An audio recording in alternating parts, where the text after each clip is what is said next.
Good morning, everyone. So Ma'am. today I'll be sharing or presenting storytelling on arts education. So we all know what is storytelling, diba? Yes. Gikan pa pagka elementary, nakabati na ta unsa ang storytelling. So storytelling is one of the oldest way of teaching.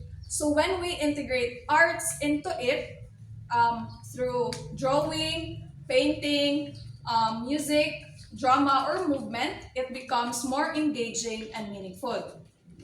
So by combining arts and stories, we don't just tell lessons. We allow our learners to imagine, create, and connect emotionally what they have learned. So today, um, as a teacher, how will you going to do this? So a teacher must choose relevant stories. So when we choose stories for our art activities, we can pick tales, no, that can create ideas to draw or to paint or to craft. For example, mga historical events. No, kanang pwede na to ipa-draw to our students kung unsa ang mga nahitabo sa ato ang mga heroes or mga classical stories like fairy tales or fables. They can paint the characters or what they have learned. So next is warm up or activate thinking. So before you are going to share a story to your learners, you may ask mga one or two questions lang no to activate their mind. For example, kanang has everyone heard this story? O na, mangingana. Then, pwede gapon mga tanak ka nga, what is your favorite animal? Then today we are going to share a story about the lion and the mouse.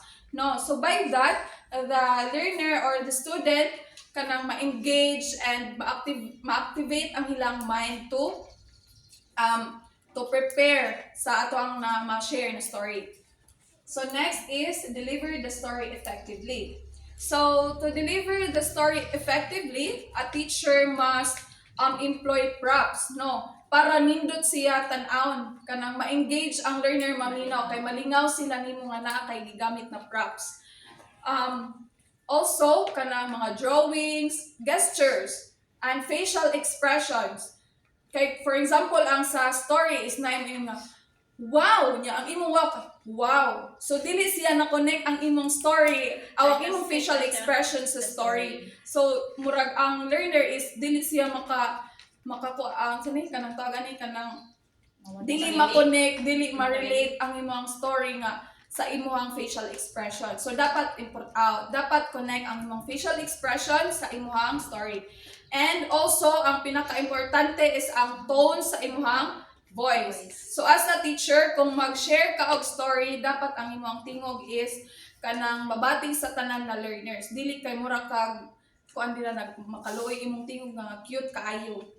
No, so last is connect to art activities. So after reading the story, kanang you can let your learners to draw or to paint the character or ang setting or ang events na ilahang na-remember throughout the story. So, pwede gapon ka mag-ask og kanang now, let's show the story through art activities. So, that is a teacher must to do kung unsaon paghimo sa kung unsaon niya pag-employ ang storytelling sa arts education. So I have here video nga nagpakita example siya sa storytelling.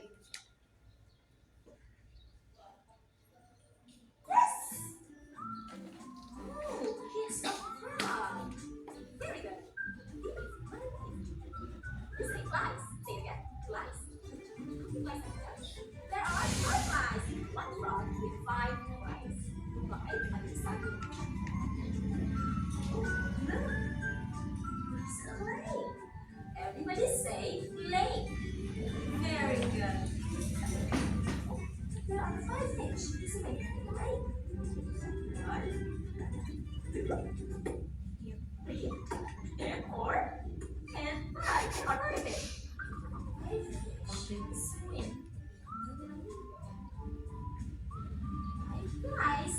fly by. Fish smile at the flies. So, that is an example of storytelling na gi-integrate siya sa art education. Di ba sa ang teacher is ang first is nagkuansa siya og mga questions sa learners para ma-engage, para ganan maminaw naa siya gi-employ na mga props. So I have here examples pa. One example of storytelling that can be integrated into arts is the puppet show. So a puppet show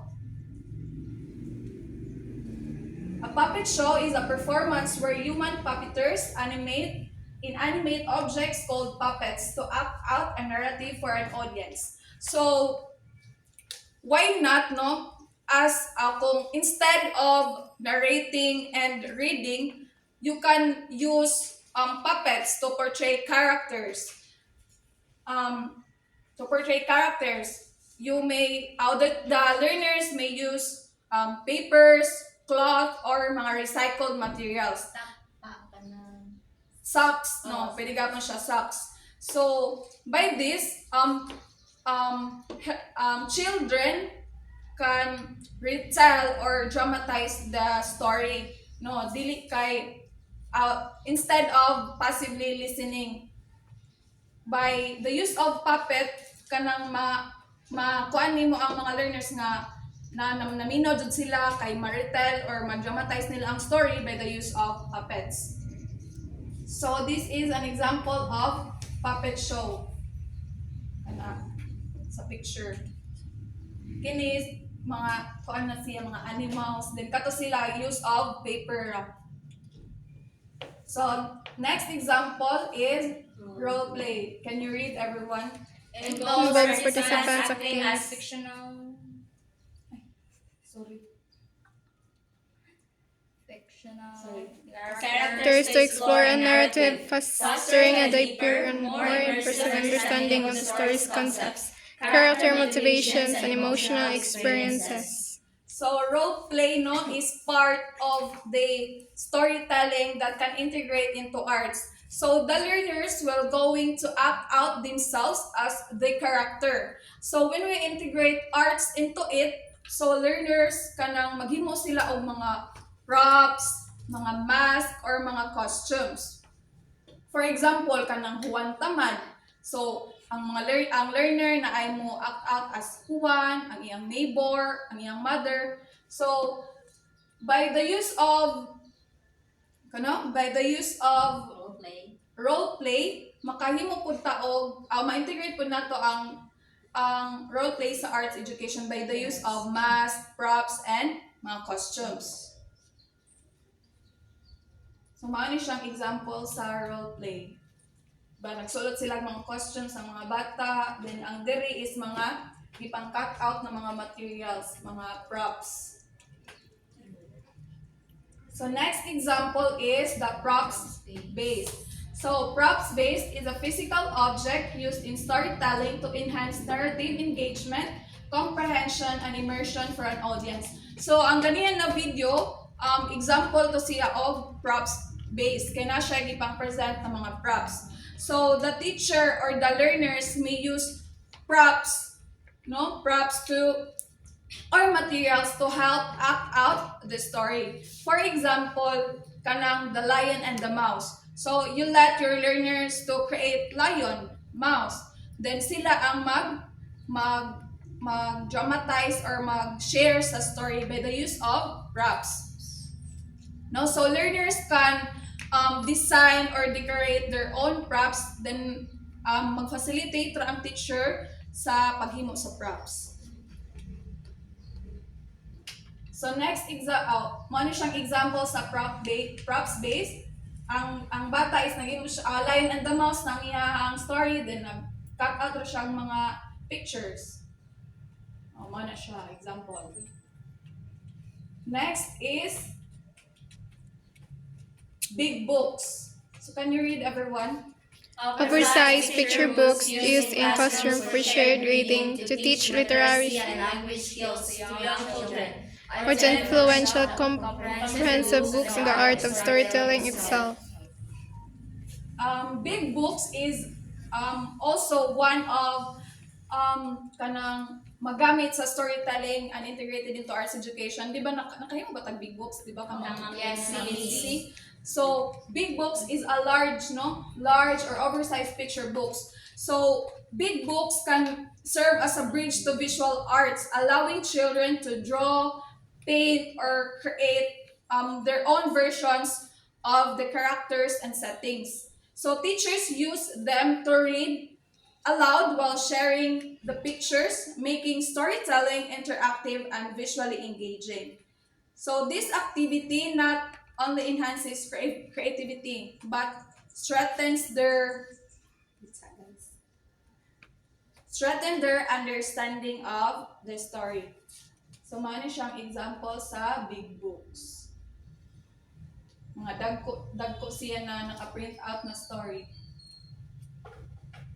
So napaka example dere video sa storytelling.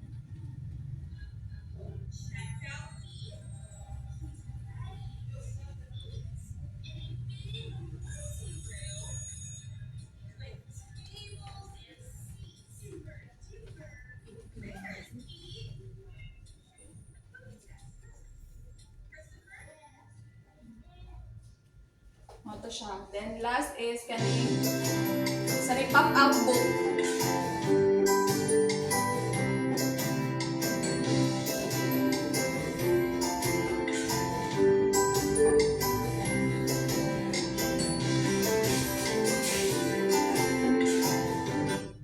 So, mao to siya. That's all for my presentation for today. That is all about storytelling on arts education. Thank you.